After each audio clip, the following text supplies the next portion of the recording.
Oi, meninos! Hoje nós vamos corrigir as atividades complementares referentes ao conteúdo de separação de misturas. Então, essa atividade foi mandada aí no grupo, no e-mail. Vocês tiveram acesso, assistam a aula antes, façam suas atividades, depois façam a correção.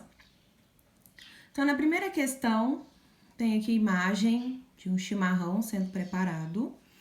E aí vem as perguntas. Na A, ele pergunta: a bebida ingerida é uma substância pura ou uma mistura? Então, o chimarrão ele é composto pela erva mate e água. Então, o chimarrão é uma mistura, não é composto por uma única substância apenas. É um conjunto de substâncias diferentes, então é denominado mistura. B. De onde são provenientes as substâncias presentes na bebida assim preparada? Então, quando você coloca água quente em cima da erva, as substâncias que dão o gosto característico do chimarrão estão na erva, não estão na água. A água consegue extrair essas substâncias da erva, o gosto, o aroma. Na C, qual é o nome desse processo? Então, o processo é chamado de extração. Na aula eu não falei desse processo para vocês, mas é bem simples, é você extrair o conteúdo de alguma mistura de substâncias. Então, o chimarrão, você coloca água quente, a água quente consegue extrair as substâncias que dão o gosto, o aroma característicos do chimarrão. E na D, para você citar exemplos em que esse processo é usado na nossa vida diária. Então, café, por exemplo, quando você coloca água quente sobre a mistura do café, o pó do café, a água quente extrai substâncias dali, que depois serão filtradas, que nós já falamos disso. Fazer chá também, então quando você coloca aquele saquinho de chá e coloca água quente por cima, aquele sachê, a água consegue extrair as substâncias daquela erva que está ali dentro. Na 2, vocês tinham que relacionar essas três frases a esses três conceitos, que todos são separações de mistura. Então, na 1, processo utilizado nas unidades de separação de materiais recicláveis com a finalidade de separar os objetos que contêm ferro dos demais resíduos. Então, quando você precisa separar substâncias metálicas como ferro, você usa a atração magnética, que é um ímã que vai atrair tudo que é metal, separando do resto da mistura, como na separação do lixo, por exemplo. 2. Processo que ocorre quando colocamos um saquinho de chá em uma xícara de água quente. Falamos agorinha, é extração. Então, você, água quente, extrai as substâncias daquele sachê, das ervas. 3. Quando você faz a separação de moedas de diferentes valores, é catação. Então, você separa manualmente essas moedas de acordo com o valor. Então, você está fazendo uma separação chamada catação. Na 3, ele mostra aqui o processo de refinar o petróleo, né, para obter os seus subprodutos.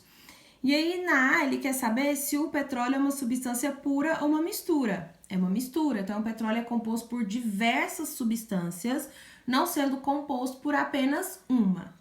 E na B, é uma questão mais interpretativa, né? Você observar os dados que a questão te proporciona. Então, ele fala que na destilação fracionada, que é esse processo aqui, as partículas menores são obtidas em menores temperaturas. Com base nessa informação, qual que é o derivado constituído por partículas menores? A gasolina ou o óleo diesel? Então, se você sabe que o composto, o derivado, que tem as menores partículas, ele tem a menor temperatura, ele é obtido com a menor temperatura, é só olhar. Qual desses compostos aqui que ele falou, gasolina ou óleo diesel? Qual deles é obtido em menor temperatura? Então, a gasolina é obtida a 76 graus Celsius e o óleo diesel a 300 graus Celsius. Qual temperatura é menor? A temperatura da gasolina, o que indica que ela tem partículas menores. Na última aí, um desafio para vocês, bem simples. Então, peguei aí o rótulo de uma garrafa de água mineral, que a gente sabe que é uma mistura, que além da água tem diversos sais minerais. E aí, cada substância tem aí a sua quantidade dissolvida em 1 litro de água mineral. Então, para cada litro de água mineral, quantos miligramas de cada um desses sais minerais estão presentes? Na A, você com base, né, na informação de que 1 litro de água sofreu evaporação, qual dos sais seria obtido em maior quantidade? Então, se 1 litro de água evaporar, qual desses sais aqui a gente vai encontrar em maior quantidade? Para saber, é só olhar qual que tem a maior quantidade. Dentre esses sais, o carbonato de sódio tem a maior quantidade. Então, se 1 litro de água evaporar, o sal mineral encontrado em maior quantidade vai ser o carbonato de sódio, porque ele já existe em maior quantidade. B, qual dos sais seria obtido em menor quantidade? A mesma coisa, é só você observar qual tem a menor quantidade, que é o sulfato de estrôncio. Então, se a água evapora, você fica aqui ó, com 0,04 miligramas de sulfato de estrôncio. E a última, uma continha aí para vocês. Qual seria a massa total de sais obtidos? Aí é só você somar todos esses aqui, que eu acho que vocês estão aprendendo ou já aprenderam a somar com números com vírgula e dar esse resultado aqui, 191,29 miligramas de sais dissolvidos em 1 litro de água, mostrando que a água é uma mistura. Então, por hoje é só. Tchau!